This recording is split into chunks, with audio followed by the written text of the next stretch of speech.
About an hour ago on Turkish television, the activists appeared at a Turkish plane at the airport in Istanbul. 137 activists have now returned to Istanbul from Israel. The activists of the so-called global Sumud Flotilla, landing in Istanbul after being detained by Israel while trying to break the naval blockade of Gaza.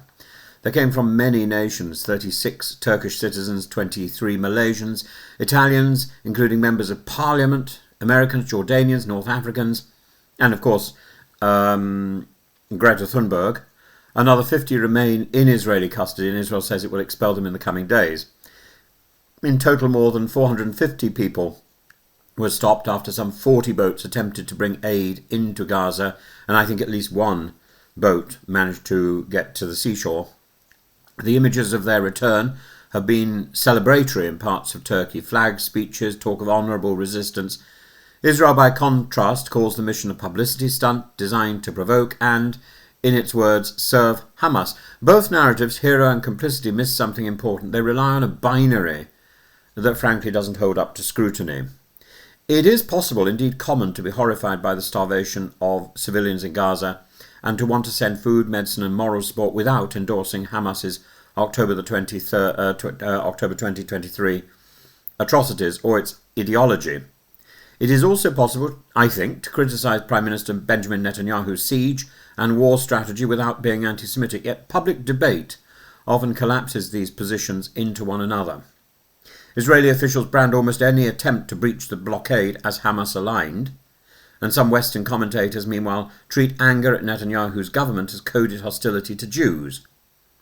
Both moves flatten complex moral terrain into a crude for or against test, and the same tactic appears elsewhere. Britain's use of counter-terrorism laws to arrest elderly women carrying cardboard signs that say ceasefire now or free Palestine shows how the word terrorism can itself be stretched to silence uncomfortable dissent. The problem with this way of thinking, this binary way of thinking, is it distorts the reality so that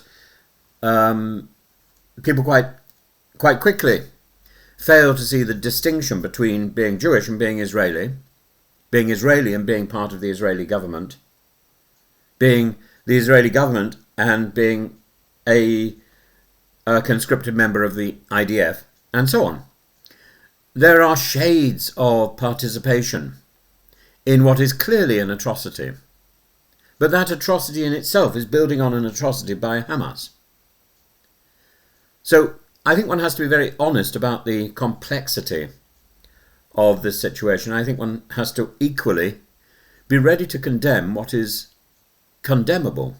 One must condemn absolutely and unequivocally both the Hamas attack in October 2023 and Netanyahu's persistent siege, which has turned from defence, which is a legitimate response to an attack on the country, to revenge, which is not a legitimate response. And the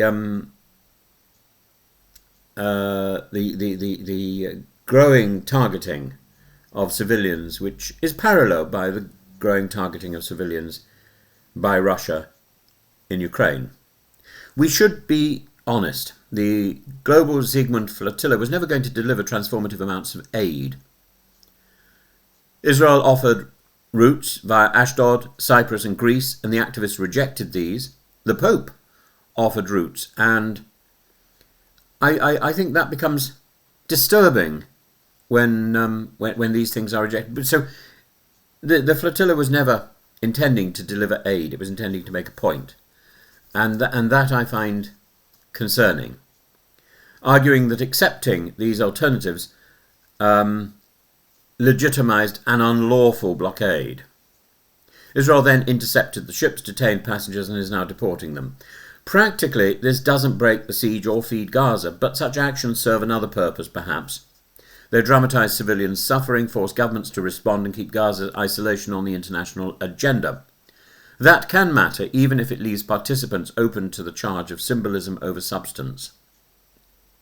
By insisting that anyone who tries to help must secretly serve Hamas, Israel alienates potential allies in the humanitarian space. By accusing critics of Netanyahu of anti-Semitism by default, some Western voices blunt the power of the word itself, making it harder to identify and confront real anti-Semitism, as, for example, we saw in Manchester the other day. Conversely, some pro-Palestinian activism also lapses into its own binaries, treating every Israeli action as genocidal malice, dismissing Jewish fears of terrorism as propaganda. That, too, is dangerous. It leaves no room for Israelis who oppose the war but fear Hamas, and it hardens conflict lines. There are plenty of people in Israel who oppose Netanyahu's policies. There are plenty of people outside Israel, plenty of Jewish people outside Israel who oppose Netanyahu's policies and stand up vigorously and are ashamed of the actions of Netanyahu and his government. Humanitarian concern is not terrorism. We must hold on to this principle. Wanting civilians fed and safe is a moral baseline. Criticism of government is not bigotry. Questioning Netanyahu's decision is not hatred of Jews, and symbols have power, but not magic. The flotilla may not change supply lines, but it forces conversation about the siege and starvation. In complex wars, clarity matters. We must resist lazy moral shortcuts, the kind that once let terrorism laws be used on peaceful protesters in Britain and now allows any Gaza aid attempt to be branded as collaboration with Hamas. The 137 who landed in Istanbul are neither saints nor saboteurs, but they are activists who tried, perhaps naively, perhaps strategically, to help civilians and challenge a policy they believe worsens human suffering. You can doubt the utility of their voyage, as I do, and still reject the narrative for pity that starving Gazans equals support for terror.